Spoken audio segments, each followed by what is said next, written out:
And tomorrow when they meet in Atlanta. So we know the first of the finalists of this World Cup. Tomorrow we will find out the second of them. Let's have a look at the second goal. Feels like we're picking a little bit on Digne, the fullback, doesn't it? But it's possible not for you to point out where he's gone wrong with his second goal as well. Mark, you maybe have to look. Deschamps is an incredible manager who's won amazing things, but you do have to look at why he didn't take him off earlier. He was really struggling at half-time, said that he was hanging on for dear life, and what you see in this second goal is the classic covering yourself, and you're basically going too wide towards your wide player because you don't want him to run at you. And look at that, playing it from their own goalkeeper as well, Gary. They were so confident at this stage. That's too easy. Yeah. Yeah, Look how much space Olmo's got. The midfield's, to be fair, non-existent, which is a problem, but the back four are in situ, they're in place. They're structurally OK at this point. Obviously, France do OK in this initial bit of defending. He reads that one, he heads it, he's got to get his legs back up again. He's working those legs, and then as you see him here now, he's frightened of Lamine Yamal getting the ball to his feet, so he goes out. Now he's going to get back in now, and he doesn't. He stays where he is.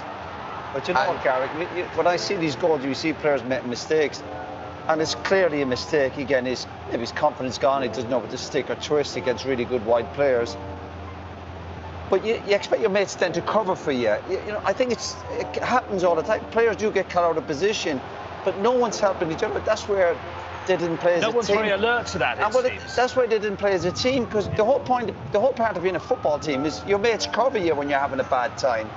You're never going to come into a game of football where everyone plays well. And obviously the attacking players of France are going to be criticised today. But the French defensive midfield were still all over the place. They weren't doing the basics right. So whatever about the attacking players not turning up, the team behind them didn't exactly give them a foundation to want to win the game. When you look at the goal, I think Digne, of course, should do better. We're talking about somebody with the experience. But on the other side as well, I think Doué has a responsibility as well, because Porro played the 1-2 around him, and then he has to just be in front of him and to stop his run or to follow him. And I think we can blame Digne because of his tactical position, but Doué in this situation as well has to be more decisive and more defensive-minded. But if you're expecting a young winger to stay with a 1-2, and that's your sort of last line of defence, you're asking for trouble, I think, anyway. Yeah, but we are talking about somebody who won Champions League football. I know, but we're playing this level. So this defensive side, I think when you play against Spain, is different if you play against Morocco. So the quality of the opposition players is much better. So defensively, there's awareness that has to go to a different level. Look, it's a lesson for Doué. I still would think an experienced fullback there, as he sees what's developing, he's got to tuck back in. It's strange that we're saying it, but you look at the French team, they almost they lack confidence. Yeah.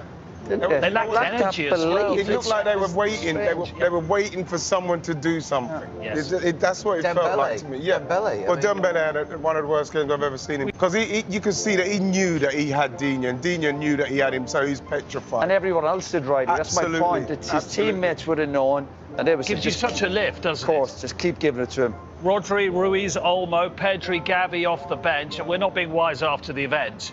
But that is some midfield. I'm thinking about Spain, whoever they play in the final now. Yeah, they'll be able to keep the ball in the final, maybe in a way that their opponents might not be able to. Now, listen, they were quite really impressive in possession. I think we were all aware about the quality on possession. But today, I think they really frustrated this French team. And then there was so much space between the line, or the French, when they were going to put pressure, they wasn't doing it collectively. So they play between the lines. And when you give them space with the quality that they have, they will hurt any team. They won the game because they're out of possession today. We all love football. We love watching brilliant teams. It was a joy to watch.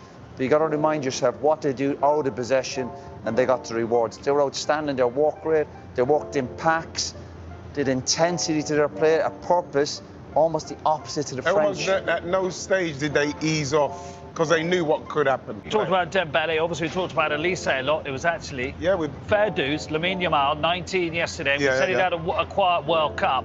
He turned up, didn't he? How impressed were you with him today? Very impressed, you know, because like you're wondering with the injuries that he's had, the groin and the ankle, but like at no stage did he look like he was ever like holding on to him, like, oh, I'm not going to go past. So every opportunity he had to try and go past, cut inside, whatever he's doing, he was doing it with real vigour. Like, look, he's trying to take on 2 players here. He really did show up today.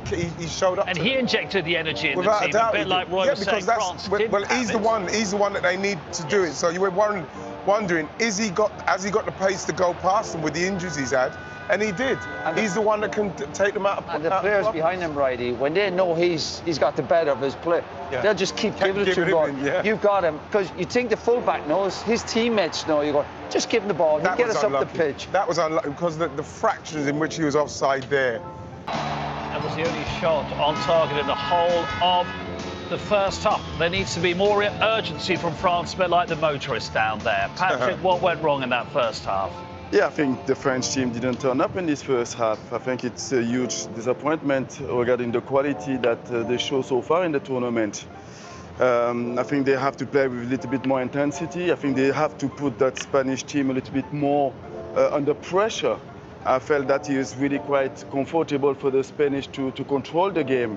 And I would like to see one of the holding midfielder to commit himself a little bit more and to create the 4 against 4 and to be like, put them more under pressure, because at the moment the Spanish are doing what we expect them to do, really comfortable on the ball. You know, when you look at it, Poogs, I think Spain, you never say Spain, oh, they've not started well.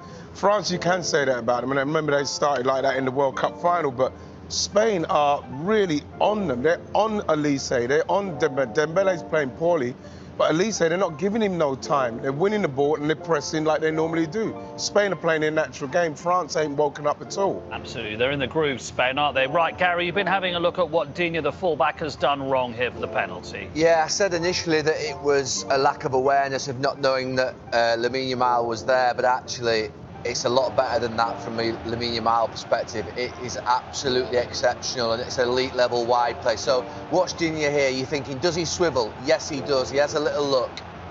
And then you think, OK, when does he last look at him? He actually has a little look again there. And Lamine Yamal, only the elite top wide players do this. They wait for you to turn your head back and swivel back towards the ball, and then they sprint. And I say, only the very top players do it. He isn't then aware that he's there because he's come on top of him so quickly. He heads it maybe a little bit too far away from his body. He knows there, Gal, doesn't he? Oh, and he knows. And just something, it's absolutely exceptional. And look, I've been there as a fullback. Beyond that point, he's hanging on for dear life a little bit, Digne, in terms of his game against Lamine Yamal, because he's struggling. He's giving him a bit of a doing out there. It's still poor defending, isn't it? Yeah, credit the attacker, but he's still got to be aware of what's going on around him. If you saw an inexperienced player doing that, you'd be saying, OK, maybe, but he needs to do better. And he needs to be aware of what's going on around him. Joel, the brilliant stats man, has worked out that roughly half the people who stutter miss with their penalties. No stutting from Yazbal. He runs up and he cleans it in. You know, when you look at it, Poogs, I said this to the guys, look, that's a good run-up. Bam. So you get the momentum. You get momentum with the fact that you've built momentum with the pace. Look at the pace he's got on that ball. Goalkeeper's gone the right way. No stuttering, and he's just really whipped it in. It's a superb penalty. It's really good strike. Spain do look sharper, don't they? But the work they're putting in off the ball, obviously the usual brilliance on the ball, but off the ball they're working so hard. Yeah. Spain have had France have had one or two opportunities, but they're working in packs. Rodri doing a great job. But again, the French just have to keep their heads and trust in the belief that one of their star players will turn up in the second half. That's the point, Patrick. They must believe France, so they can be a lot better in the second half. Yeah, they can be worse than the first half. But you expect even Dembele and Barcola to get a little bit more involved. You want Olise to touch a little bit more the ball. Those front players, there is much more expectation on them. We promised you England training here.